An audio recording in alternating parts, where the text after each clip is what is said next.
Good morning. Welcome to our first episode of 757 Business Spotlight, where we discuss and introduce local small businesses in the Hampton Roads area of Virginia.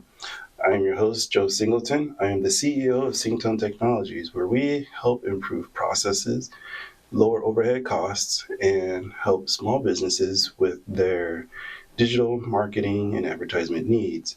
With me today, I have Sarah of Soundscapes. Please tell us a little bit more about yourself, Sarah. Sure. Hi, I'm Sarah Balgoyan, and I am the Director of Community Engagement at Soundscapes, a local nonprofit here in Hampton Roads. All right, appreciate you coming in. So let's talk about Soundscapes. What inspired the creation of Soundscapes, and how has the vision evolved since the beginning? Yes, absolutely. So Soundscapes has been around since 2009.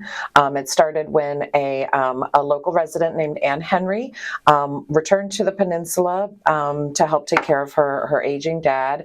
And she was learning about some of the challenges that the community was having. Then she saw a 60 Minutes episode about El Sistema programs, which is a music program out of Venezuela that uses community to build skills and create a community for students, for young people, especially those that come from marginalized communities. So she partnered up with Ray Ramirez, and together they formed Soundscapes, started the first program at Carver Elementary School in the fall of 2009 with 40 kids and a bunch of Home Depot buckets and some drumsticks. And since then, now 16 years later, we have 3 after-school programs serving about 250 students a year, plus a youth orchestra, as well as a jazz band targeting older students. So we serve kids from 7 all the way up to age 25 now, including a youth employment program, which I'll tell you about later. Oh, awesome. All the way to 20. I didn't realize that. Yeah. Okay. So why music? What makes music such an effective tool for building the skills of children? Yes, music is it is uniquely suited to do that for a variety of reasons. One, it's everywhere, and it's fun, and it's in your life, no matter where you're from, no matter your family. Music is a part of life, and it's something everybody can connect to, and it comes with joy.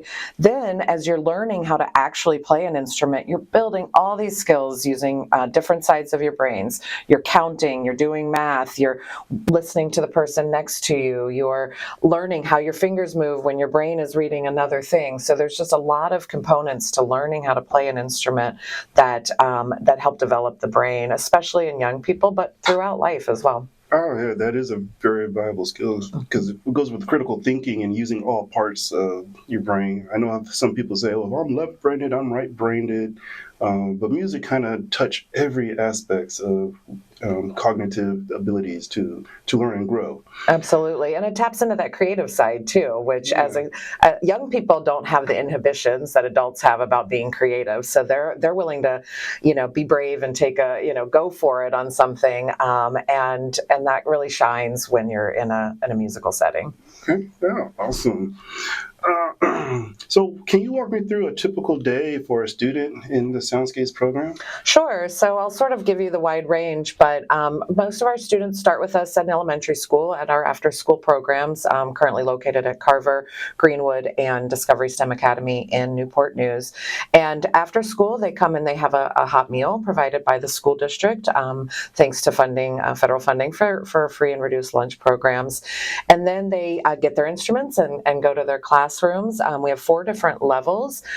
So students, beginners, start out on level 1, and that's back to those bucket drums and drumsticks. And then they learn recorder, and then by level 2, they get to pick any instrument.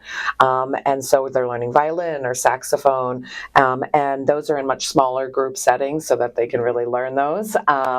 And then they move up to more ensembles. So in the after-school program, they're there for 2 full hours. And then the school district also provides transportation home for students. So it's really making it accessible for everybody, and especially for working parents. And then as students age, they can join our more advanced ensembles. So the Peninsula Youth Orchestra, which has actually been around for about 65 years, but we assumed management in 2020.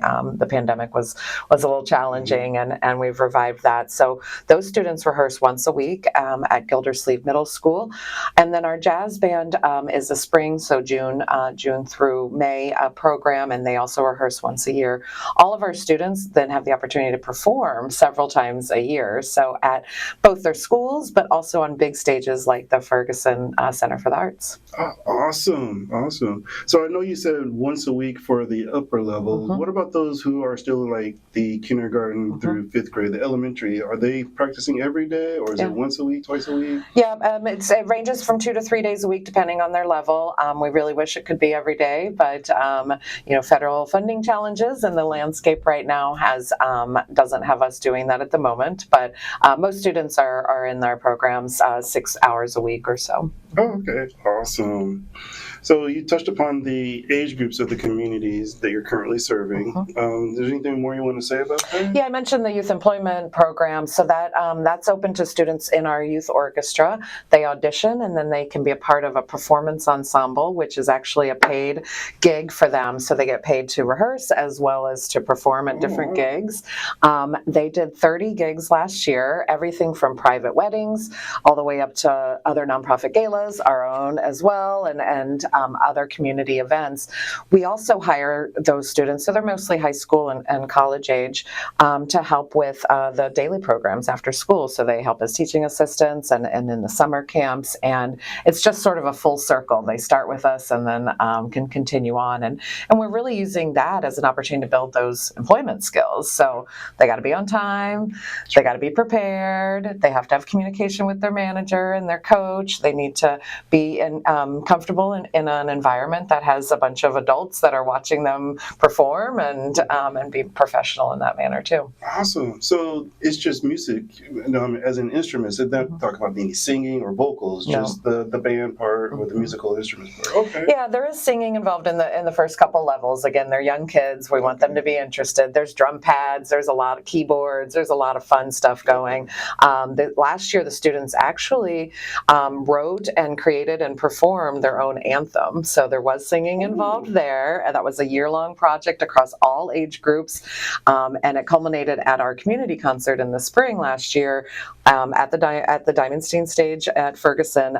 300 students on stage of all ages singing this new anthem that they wrote. Awesome. Yeah. Awesome. I'm not going to sing it for you, though. So. I was just about to ask. No, sir. I love Soundscapes and I love what music does. I am not musical at all. I understand. So how do you measure the outcomes of the program? Musical growth, academic performance, life skills? Yeah, we have our own rubric that we use to evaluate our students, and this was built 10 years ago, well, in 2014, so 11 years ago now, by a developmental specialist, and we measure 9 different things. 4 of them are music skills, 4 are strictly social emotional skills, and then 1 is sort of overlaps on both. That's instrument care. So both you need to have the technical skills to know how to care for it, but you also have to have the social emotional skills and maturity to want to take care of it, because this is something that you've committed to and that you want to be passionate about. So 3 times a year, our staff evaluate our students on this rubric and assess and make tweaks as needed. That data shows that 90% of our students' skills grow each year, and that's both musical and social emotional. We also receive data from the school district about how our students are doing and compared to their peers, aggregate data. So we know that our students are absent 40% less than their peers. Across the board. We know that they receive far fewer discipline referrals. We know that 95% of our students are involved in other activities outside of school, outside of Soundscapes, so they're engaged. And in this past school year, across all grade levels, our test scores were higher than their peers. So we're not providing tutoring, but we do know that keeping kids busy after school and giving them something to do outside of school, especially something like learning an instrument and being a part of a community, can really help them succeed. Okay. So it's kind of like you're facilitating their learning from more than just playing music, but taking care of something as a musical instrument outside of their normal daily hygiene and stuff like that as Yeah. well. So they're also learning how to use screwdrivers, because I know sometimes music instruments will break Yeah. and you got to repair them. Yeah. So, Yeah. okay, that's awesome. Yeah, we do a lot of repairing of instruments. Absolutely, and we do know too that the growth with the skills, the social emotional skills sticks. So unfortunately, with the pandemic, we had to go virtual for 18 months, like most people did. We kept our programs going, and at the end of that, we saw musical skills were declining. I mean, it was really hard for the students to play on a Zoom meeting with, and to have the dedicated time for rehearsal.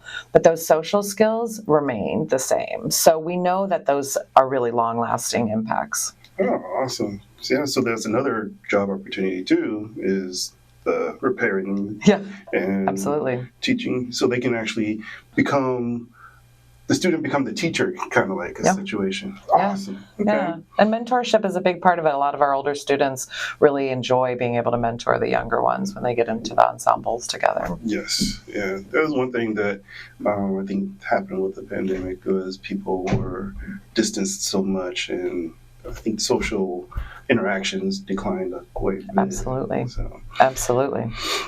So what are you most proud of that Soundscapes has accomplished in the past few years? Well, we've really grown. So as I mentioned, in 2009, we started our first program. The next program came in 2020, another pandemic, sort of fail. We started in January of 2020 at Greenwood, and couple months into it had to make some shifts. But since then, we then opened Discovery STEM Academy last year, and we created the jazz band. And the jazz band is really because the Greenwood program is jazz focused, and as those kids aged up, they didn't have anywhere to go after elementary school, because an orchestra isn't the same as a jazz band. And so we needed a special place, but that's actually been open to the whole community too. So we have students from many different communities that are a part of that. So we've been able to really grow slow but steady, but in the last few years we've really seen that growth, and so we're just proud that we're able to serve so many more students, and we hope to continue to grow across the community. Awesome. That's nice. Yeah.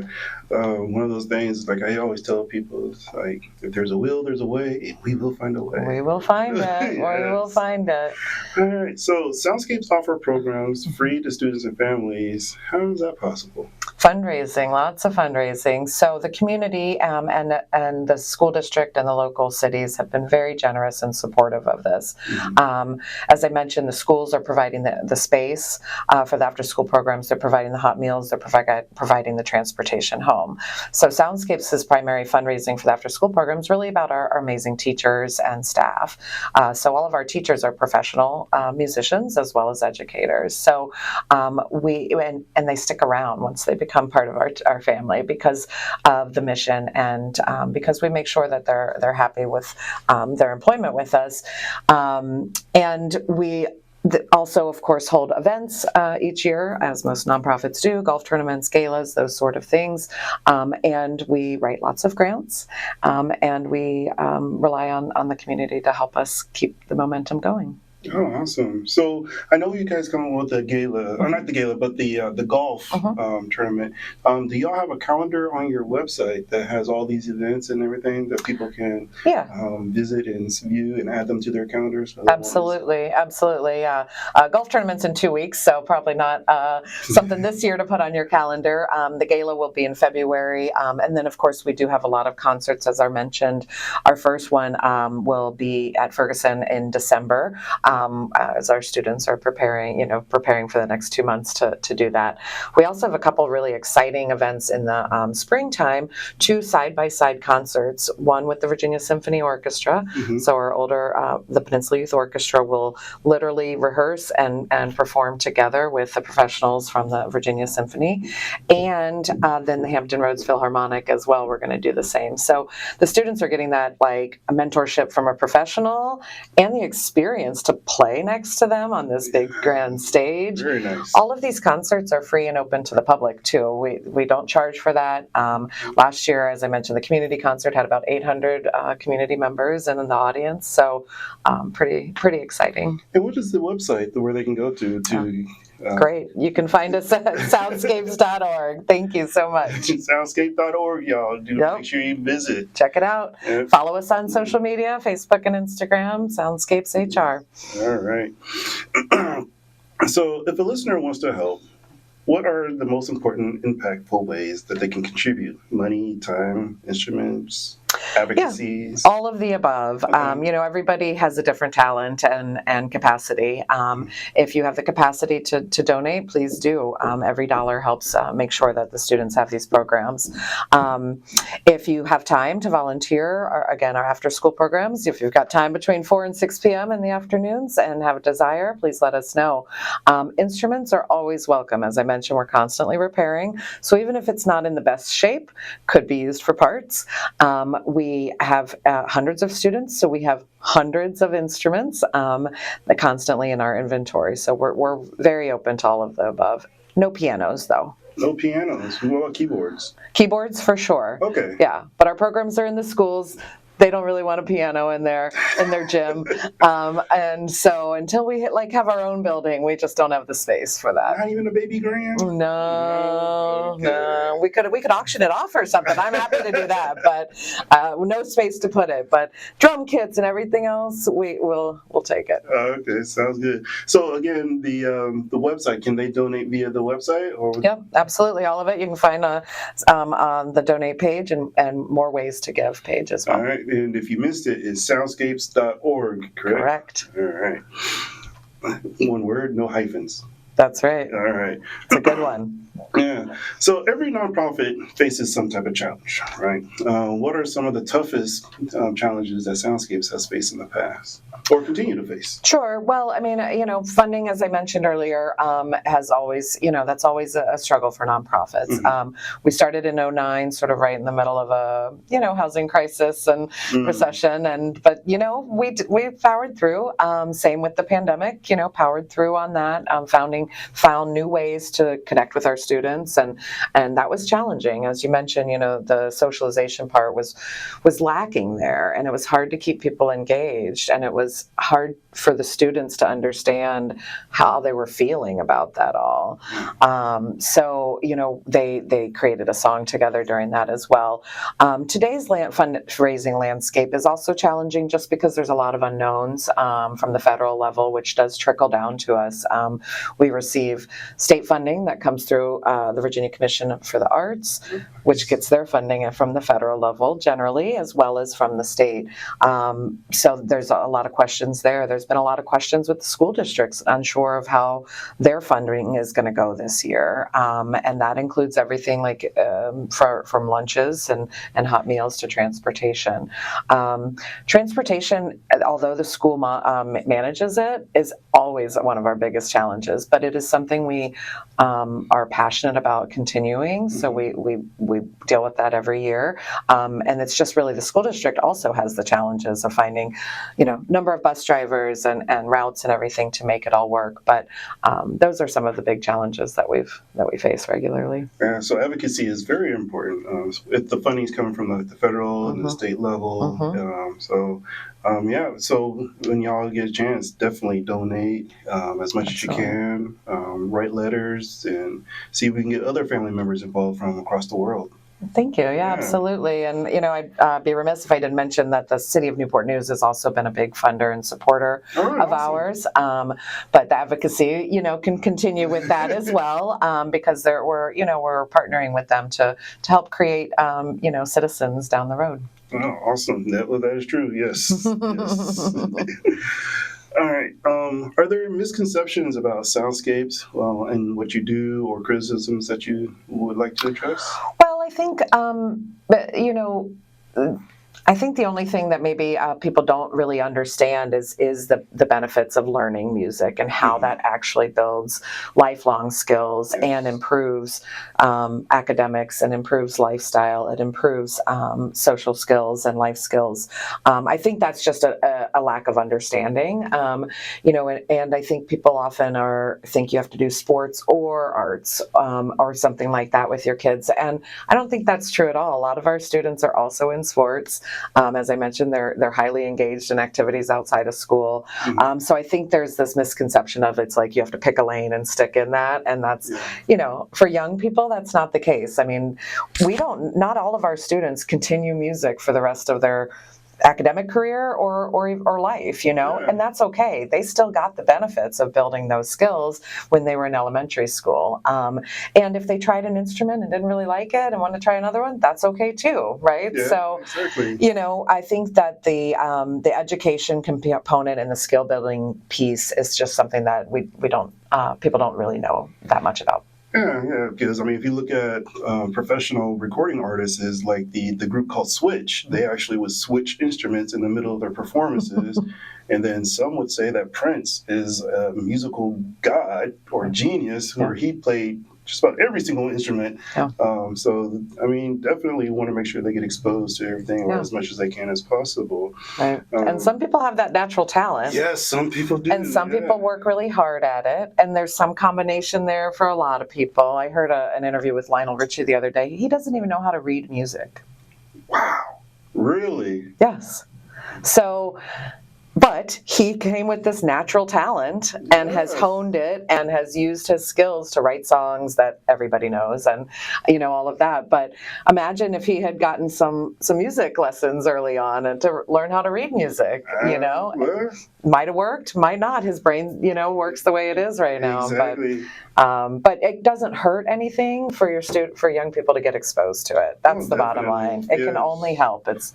Yeah, because music is like another language, and from my research, learning even a foreign language or something at the early ages can help with long-term effects, like reducing the effects of Alzheimer's when you get older, because you're using more of your brain or something like that. And I don't want to quote the studies, but some of the things that I've read, the benefits of learning another language at a younger age, and music is another language. Absolutely. Well, and you mentioned earlier, like critical thinking skills and things too. I mean, it really is sparking a lot of spark plugs, whatever they call them in your brain, firing off that you don't get with everything else that you do day to day. Exactly. And especially exposure. Right. Yeah, because then you might, like my niece, one of the bands that she's a part of, and even though this is in Washington State, but her band was invited to go play in Europe, which would be nice for any type of band, to be invited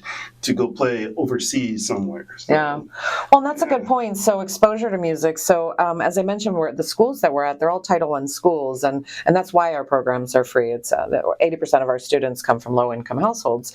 The likelihood of all of those students being exposed to classical music or even to jazz music at the level that we're exposing them to is just not traditional, right? Yeah. We also do a lot of pop and other things. Our performance ensemble repertoire is like from Michael Jackson all the way to Bach, but just exposure to different types of music and different artists and how they, see music or how they perform, it just can really, it just opens your eyes. And definitely, because you don't want to give them something that's boring or something that's not interesting to them. Correct. You want them to enjoy it. Correct. So it makes perfect sense. Yep. Makes perfect Absolutely. sense. Yeah. So how do you respond to those who might ask, why fund music instead of other services like sports or tutoring? Yeah. Well, I don't think that it's an either or. I think all of those things are very important. I just came from a tour, actually, of the Peak Early Childhood Center in Newport News, the new building that they've opened there to serve more students.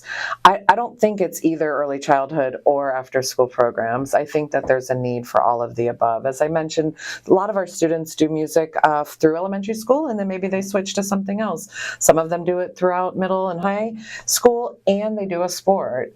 And if their academics are slipping, they need to get the tutoring. Like, I really don't, I know that some people feel like they need to make a choice, and I would say follow your passion with what your experiences are. But looking at our data and outcomes, we are doing the youth and their families and the community a big service and a benefit to them. But I don't think that sports or tutoring or other programs are not doing it. There's no competition for us. We think there's room for everybody because not everybody's into the same thing. Yeah, that's right. Everybody just give us a slice of the pie. And each slice makes a person a whole. Yep. And it takes a village to raise a child, and yep. Everybody has special gifts that we can offer to children to help them grow one way or the other. Absolutely. All right. So one of the biggest questions that I've always asked you in the past is, so how do you build those relationships with local schools, parents, and the community leaders? Yeah. Well, it started really in 2009 with a willing principal who said, yes, I'll let this happen in my building after school.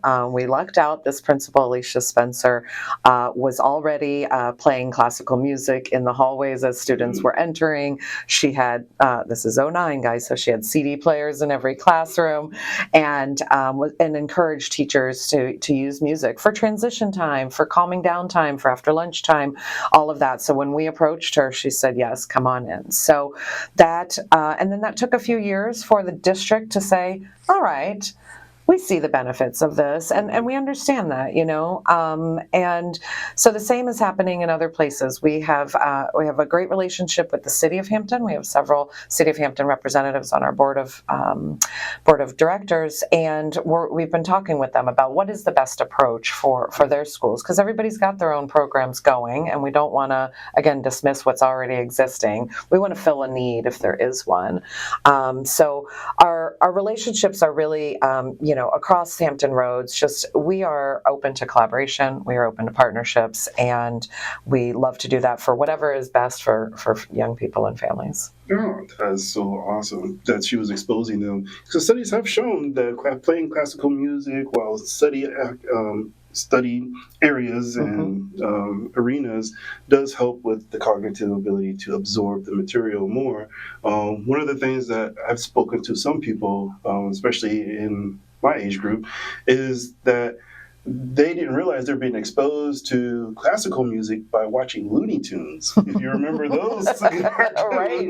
Yeah. And so it's everywhere, and people are sampling them, and so exposure is the most important key there, right? Yeah, absolutely. Yeah, and you'll notice, like on TikTok now, the kids, young people are listening to music from our youth, and they don't realize that it's like older music that has been sort of, come back into play. And the same with classical and stuff. You don't always know that you're listening to something that's older or not current, and that's all right. That is all right. Yeah. Yeah, it takes one of us to go back there and say, hey, I remember that. Start singing along, and they're like, well, how do you know that? Exactly. We have a thing or two to teach them, too, music from our day. Yes. So how do performances and public concerts strengthen the community's connection with Soundscapes? Yeah, well, as I mentioned, all the performances are free and open to the public. So we are providing art at no cost to anybody who wants to attend. And typically these are on, Sunday afternoons and things. It also shows off how talented the students are and how hard they've worked to get to that point, which I think, reinforces to people that we're not just a small group of kids playing recorders. Like there is they're good, and they really demonstrate that and have that opportunity. It's also very courageous for them to be on stage. I mean, public speaking or playing in front of people, or just being on a stage with hundreds of eyeballs looking at you can be really scary. And so we're strengthening the skills of the students, and the community is seeing that happen and unfold in real time. Oh, yes. I believe you on that. I sometimes go to those concerts or even watch footage of concerts, and how do these people get out there and even the solo acts Yeah. get out there and dancing, singing, doing all the things that they're doing on stage, and it's like, how? Yeah. Being a performer is a whole nother level of being a human that not everybody likes. It's one thing to have the talent, but to do it in front of other people, yes. Yeah. So that exposure, again, at a young age, helps overcome those. What is the word I'm looking for? It was on the tip of my tongue. Insecurities. It wasn't the word you were looking for. But... It wasn't, but it works. Okay. It's in the thesaurus for the word that I wanted to use. So we're going to go with insecurities. Perfect. Yes. I didn't want to be like Porky Pig and go blah, blah, blah, and then say the easier word. Look, folks, you have to come back for episode 2 to know what word Joe was trying to come up with. Yes. All right. So, do you see Soundscapes expanding beyond the Peninsula area and deepening its presence locally throughout the state and country? Yes, absolutely. We would like to bring more music programs to more students across Virginia and the United States. There is a national association that we're a part of that is El Sistema-based programs, which is programs like ours that has 100 or so plus programs in it. We also recently have been invited to start a pilot project program in the greater Richmond area, and that is set to launch in January. And that came about because of a group of interested and dedicated musicians and professionals who said they saw Soundscapes and said, we want this in our community. How do we get it? And after a couple years of working towards that, we're going to launch our first program in Central Virginia in January. All right. In that central meaning the Richmond area. Richmond area. All right. And, the first year will be just a small class of 25 students. And then as they grow, the next year they'll move up and then we'll welcome in a new class. And in a couple of years, we'll have a full program like we do here. Yeah, so it always is important to start slowly and build upon, because then if you build too fast, you're going to take on more than you can chew at a time. Yeah. Exactly, and quality is important of the programming. There are after-school programs that kids, play outside for 2 hours, and that's cool. Mm-hmm. That's not what we're doing. We have a pretty intense curriculum and dedicated staff and professionals that really... we want to do it right so that everybody is getting the best benefit possible. Yeah, so one of the things that I realized when I was touring Soundscapes at one of the elementary schools was that the teacher-to-student ratio was quite low, and goes towards the quality of the services that you're... So every student is basically getting some one-on-one time with their instructor, teacher, or mentor while they're there. Yeah, absolutely. And then programs like CNU last year did a little work with us. So CNU students came out to the program you toured at Greenwood, and so there was even more adults in the room ready to be able to support the students, and that was a really cool, exciting opportunity for them. But just again reinforces the quality of what we're doing. Awesome. So, what message do you hope listeners take away from the power of music education of Soundscapes in the role they're in? Yeah, well, as I mentioned, Soundscapes data shows that students are improving their skills, both musical and social and emotional, as well as life skills because of our programs. And there might be an opportunity for you to support us, whether it's telling other people about us, taking a peek at our website, soundscapes.org, attending one of our events, a concert, and just seeing it in program. We also would love to give you a tour, just like we've given Joe a tour before, to really show you what we're doing. But the bottom line is that our mission really is to use music as the tool to build life skills in young people in our community. Yeah, so definitely check out soundscapes.org, where you can get see their calendar of their events that are coming up, allow you to make donations to help support their mission. And of course, we can always use more advocacy for the program to help our little kids. They are the next generation, and they're going to be here after us, and we want to continue to have those skills go forward and, like you said, become a productive member of society. Yeah. All right. Any last thoughts? I don't think so. Thanks for your time. All right. I appreciate it. Thank you. Thank you again. And thank you again for coming on the podcast. It's the 757 Business Spotlight podcast. If you have any questions, please put them in the comments. Appreciate it. Thank you. Thanks, everyone.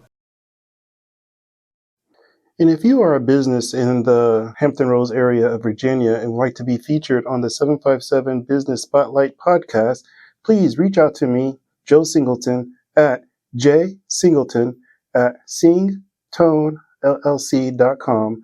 That is sing as in singing a song, tone of my voice, llc.com. Again, that's jsingleton at singtonellc.com. Or you can reach me at 757-504-0678. Again, that's 757-504-0678. Thank you for listening, and I hope you had fun, and stay tuned for our next episode.